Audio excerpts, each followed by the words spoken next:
Hello, everyone. This is Leanne Reynolds, head of school at River Oaks Baptist School with Cartbowl Conversations. And my guests today are Jesse Martin and Alex Eddington, both from our athletics and PE department. Welcome. Thanks for having us. Thanks. Yeah, I'm glad you're here. So we're going to start with a question to you, Jesse, because you're the oldest. Oh, no. Yeah.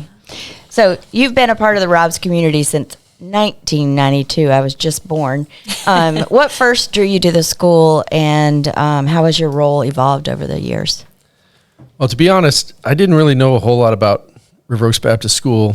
I'd coached over at Kincaid for a couple of years, and I was trying to get a job in a public school, and nothing worked out, so I was going to go back to grad school and figure it out. And some of my friends over at Kincaid told me, hey, we can look out for some possible openings in some smaller Christian schools, and you can get your feet wet and get started. And I got a call, and one thing led to another, and I came here thinking, I'll spend a year here, get some experience, and see what happens. And I fell in love with this place, and it started to take off and blossom, and it's been home ever since. And I'm so thankful I'm still here and hoping to be here for a long time to come. How old were you when you came? I was 23. Wow, so fresh out of school. Yes. And let's talk a minute about your faith, because I know that faith is very important to you. Was it at that time, did that attract you to Robs, or has that grown since you've been here? I'd really just become a Christian officially and given myself over to the Lord just right before that.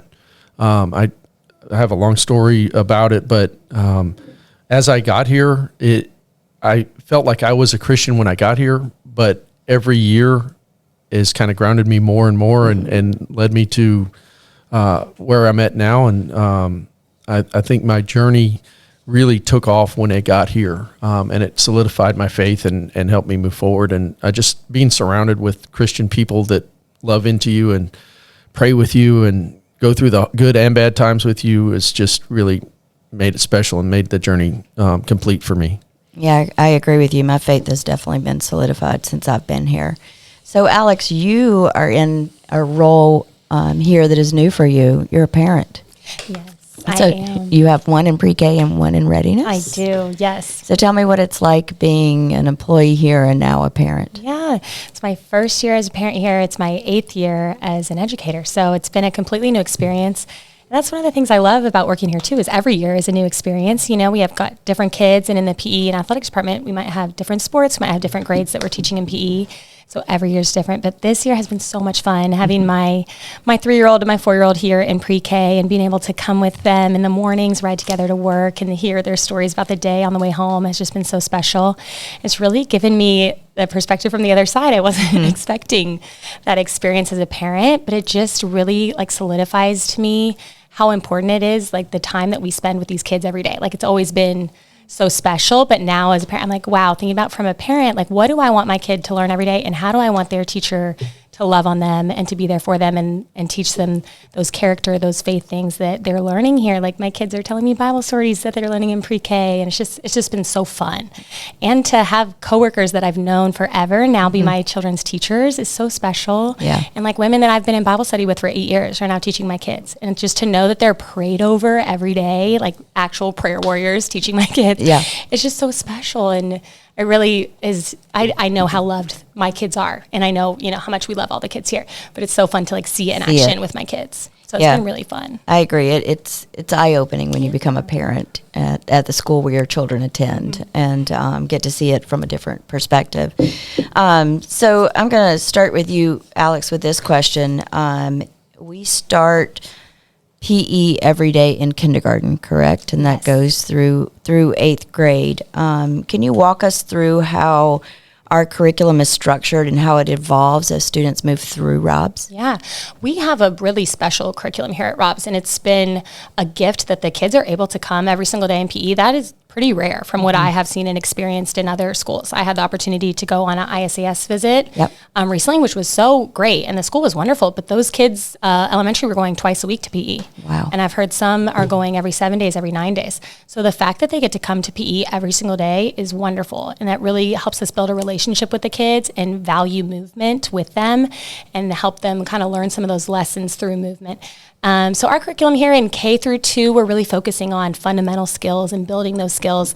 3rd and 4th, we're kind of exploring more games and really kind of focusing on our sportsmanship, our character development, kind of using those fundamental skills we learned in K through 2, those fundamental locomotors. And then in 6, 7, 8, we're hoping they start to implement those things that they've learned through the sports that we provide, or the strength and conditioning. So yeah, I love our curriculum here. The kids have so much fun playing every day, and we are able to be like flexible and make changes as we need to. But yeah, it's. Well, I know when I observe in PE, it looks like a lot of fun, but I know there are skills behind everything. There's a method to your madness in everything that you are doing.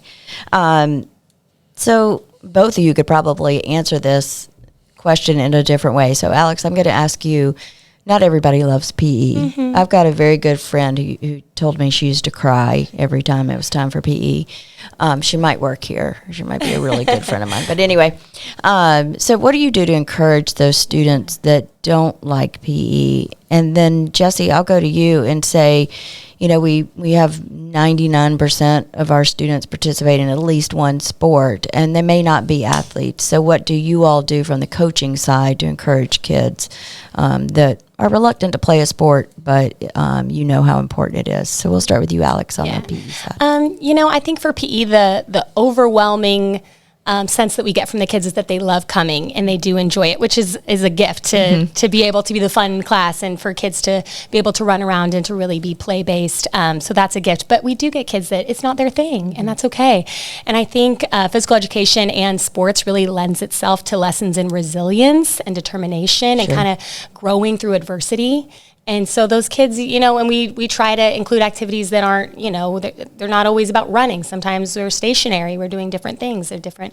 So we try to do things that differentiate for each kid. So they're going to find something that they like.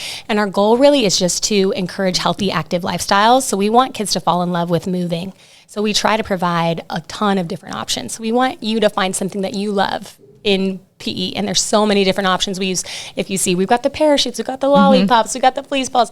We're using a ton of different equipment and different games and different styles that hopefully you find some way that you like to move. Whether it's, you know, pickleball, you're out there with some pickleball, some jump rope, and really those kids that don't like it, like, we do see them find something that they like to do. Especially when you make it a game or something, they don't really realize that they're really exercising. Yeah, you know, and we always find those kids like, what is your purpose in this? You know, not every kid is the very best athlete, and that's okay.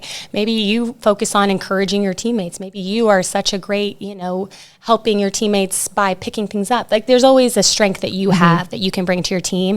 And I think that's something we start to introduce in lower school, and then in middle school in your sport. It's okay if you're not the best player on the team. There's still a team for you, and your role might be to encourage, might not be to score every goal, you know? Right. So let's take it from there. Jesse, what's your thought on that?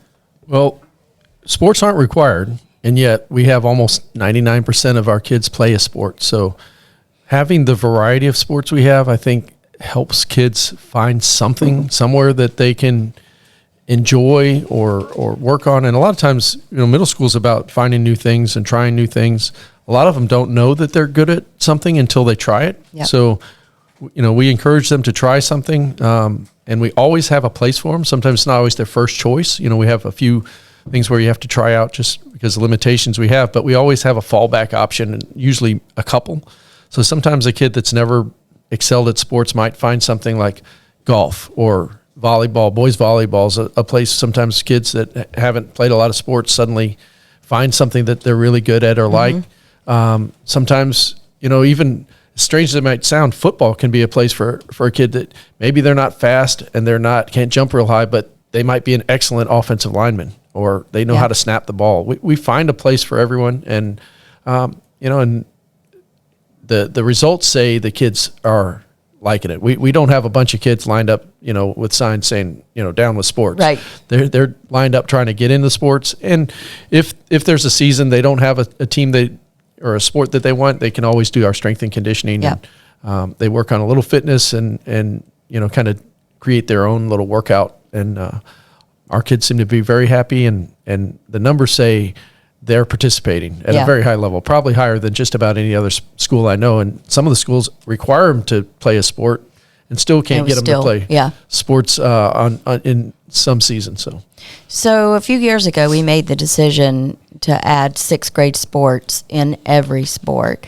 I know that presented a challenge to you all as coaches and you as athletic director. Could you talk a little bit about what you've seen, the benefits of that, of making that decision and dealing with the challenges? Well, I would say our sixth grade program's probably been the best thing we've done in a long time. We get our kids a year before a lot of schools do. It makes a huge difference. That first year, even if it's a developmental year, they learn how to use their equipment. They learn where stuff is. They learn the basics of the game, our warm-ups. In sports like football, they just learn how to put on the equipment. That saves us so much time in 7th and 8th grade. Yeah. And I think since we've gone to that, we've had a lot more winning seasons. We've had a lot more championships. We've played for a lot more championships, and I think we've just had more kids that just really have developed a love for a sport, and it's been great. And yes, it's more hours for our coaches, but I can promise you if we said, hey, do you want it or not, everybody would sign up to have it because it makes our programs better. It really gets us to know our kids too, and it's special when they leave in 8th grade and we've had them for 3 years. Yeah. It's almost, even in high school, it's rare that you're on the same team or same coaches for 3 years because it's hard to be on a varsity team for 3 or 4 years. That's a good point. So we get to really know them, and I think it's been great for us. And talk a little bit, our parents may not know that we have a, you call it a progression of play, like a philosophy, an athletic philosophy. Could you talk about that in sports and how that works at Rob's? Sure. So one of the first things I did when I became AD was put all of our philosophy on playing time onto paper so that we could see it, understand it, and live it. Basically, in a nutshell, in 6th grade, we want to make sure everybody's playing a lot. We never say equal playing time because sometimes you could have a soccer or field hockey team where you only have one goalie, and right, they're going to play the whole game every time. But we try to make sure everybody's playing considerable amount every game. In 7th grade, we still make sure everyone plays for every game they're scheduled to play, but we start getting a first team, second team. You start earning a little bit more playing time, and your stronger players, your harder workers are going to earn a little bit more playing time. In 8th grade, we're a year or less than a year away from high school and possibly varsity sports. So we put our best teams on the field, on the court, on the track, and we don't guarantee playing time in 8th grade, though we do guarantee if they don't play in a game that we'll get them in the next game. Okay. So it works like a pyramid, and I think since we've put this down on paper and explained it year after year, we've had very few conversations about playing time. The key for us is that our coaches are doing what we say we will, and as long as they are, people understand it, and I think the kids understand it, and it's been successful for us, and I think it prepares them for the journey into high school, but it does it in the right way, because 6th grade, there's no reason for a 6th grader to not get significant playing time, and then kind of works its way up in a funnel toward what our end product. Yeah. That makes sense. That makes a lot of sense. And y'all talked about when parents come, you have your parent meeting before any athletic season starts, right? And you talk to parents about that so they understand going in, depending on what grade their child is in, what the philosophy is. Yep. So, Alex, let me ask you, what is your biggest challenge with managing the curriculum for Rob's, the whole PE? I mean, you've got pre-K, or really K through 8, but you've got a large span of curriculum to manage. Yeah, I think just the volume here, which it's amazing they get to come every day. It's also a lot. So our teachers have a pretty heavy workload, and the whole grade coming at one time for one gym and one field is our biggest challenge. So, we're excited about that new space and we're anticipating hopefully some new spaces in the future. It's a challenge that we make work, and that indoor track is amazing. We utilize all the space that we have, and we split up the group. We have 4 teachers, 4 coaches with each grade when the whole grade comes at a time. So it works well with what we have, but a little bit more space would be amazing. Just able to do more things, but very experienced coaches that are more than capable of handling the challenges and just the flexibility. A lot of people don't realize, if it starts raining, we've got a challenge on our hands, Yep. So just kind of being flexible. In our department, you have to be flexible. You have to be a team player, and thank God we've got an amazing team, and everybody's willing to do that. So every day we're ready to be flexible and see if rain's coming in or what's happening with the space and the all school chapels or all that. So we always have to be ready to adjust, and that's the biggest challenge, but it's also fun too. And you all, you office in what we call the bullpen, right? And so do you all collaborate on lessons? Are you constantly talking in there about what you're doing the next day? And, yeah. All the time. And we all have a bullpen together, and we have a whiteboard where we plan out the week, and we'll discuss the games that we want to do. So we have kind of like a broad unit. Like, let's say this week we're doing some noodle games, and just like different tools that we might use, short handle implements. And then we kind of brainstorm how we want to do that, different things we've seen at conferences, different things we've seen at other schools, things we've seen online. There's so many great ways to do that specific lesson. So it's a great space to collaborate together. Absolutely. And always Twitter and Facebook, there's so many great resources now, and see what other PE teachers are doing, and just really fun games. So we're always looking online and sending each other new games to use our equipment and to go with our curriculum. That's great. So we're coming to an end, and I'm going to ask you a hard question. So I'm going to start with Jesse, so you can relax, Okay, Alex, while I ask Jesse. If you could create your own dream team, it could be made up of any 5 athletes from any sport, who would you choose and why? I would probably take someone from each of my favorite sports. So football, I'd probably have to go with Tom Brady, being the GOAT, learning from him. He's got more Super Bowls than any other team.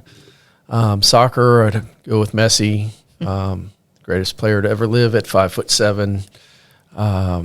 Hockey, probably Wayne Gretzky. Golf, Tiger Woods. And then I'm trying to think what my next baseball. I just have to go with Jose Altuve. Just 'cause he's my favorite Astro of all time. So Okay, so if you could put those 5 people together, what sport would you have them play? if they all had to play the same sport, It's one team. that's hard to say. I mean, if I was playing with them, it'd probably be golf because I could walk with them and talk and pick their brain. But They probably all do play golf. they all can, I'm sure. Mm-hmm. That'd probably be my answer. I don't know if I'd want to see Tiger Woods playing football, but he probably could do a good job. Entertaining. Well, that's a good team, and I knew all the players, so yeah, good choices. All right, Alex, how about you? All right. Well, I'm a big tennis fan, so I have to go Serena Williams. Okay. I think she's one of the best athletes of all time. Love watching her play. Roger Federer, another one of my favorites. Love watching tennis. And then soccer, I'd have to put Mia Hamm on there. I'd have to put Alex Morgan. Just fun players to watch. And then for my last, I'm going to go with Josh Allen. He's on my fantasy team right now, and he's doing pretty good for me. And yeah, I'm not following too closely, but he's getting me some points. So I'd go with those 5. Maybe And play if you tennis, maybe Tennis. soccer. Yeah. My two favorite sports. Yeah, you might need to get on to play soccer. I'm not sure if you don't know how to play tennis. You can play tennis, but I think you can kick a ball if you need to. If you're an athlete, those guys are athletes that you named. Okay, so last question, Alex and Jesse. From your years of experience, what is the best way for parents to support their kids through wins and losses, both on and off the field? So I think sports can be very emotional, and having that parent support is so important. I'm so thankful my parents came to so many soccer games and every other sport that I was able to play as well. So that really was a gift. But I think the best advice, and I've heard this given to other people, so it's not mine, but repeating, I think just showing up, just being there is the biggest thing. And saying, I loved watching you play. Instead of coaching them, they have coaches, and let their coaches coach them, and you just get to be their parent and say, I loved watching you play today. I love that. I would say the same thing. Try not to live the game through your kids. It's just try to let them live it and you watch it and enjoy it and sit back and just watch the show and let them kind of lead you to how they feel. Some of them may want your advice and that's fine. And some of them may just want to know that you saw them, and Coach said, be there and enjoy it. And, I would say, it's the best thing in the world to watch your kids play and have fun out there. So don't do anything that's going to take the fun away. Do the stuff that makes it enjoyable for them, and then let the chips fall where they may. But And I think in all of our years together, we've seen this play out when a child has been cut from a team, right? And the parents are devastated. The child is devastated. But we've also seen, especially in my experience, 99.9% of the time, the child goes to a sport that they end up being really good at and falling in love with that they never would have tried had they played the sport that they were cut from. Yeah. We've been cut from a lot of teams. We know what that's like, but we always just try to tell them, it's one door's closing, it just means another door's opening. Yeah. It means try something else. And probably me getting cut from my middle school basketball teams was one of the best things that happened to me, because I spent a whole lot more time out playing soccer, which ended up being a lot better for me than, there was no future in my size player that I became on the basketball court. I just wasn't built for basketball. Yeah. As much as I wanted to do it in 7th and 8th grade, soccer was much more accessible for someone of my size. And, it really helped me out. And I remember my parents always had one question for me: what are you going to do next? Yeah. There wasn't any finger pointing or blame or, there wasn't even really any sympathy. It was just, what are you going to do next? You got to do something, figure it out. Yeah. Great advice, guys. Thank y'all so much. I appreciate you being on the show, and we enjoyed talking with you today. Thanks. It was fun.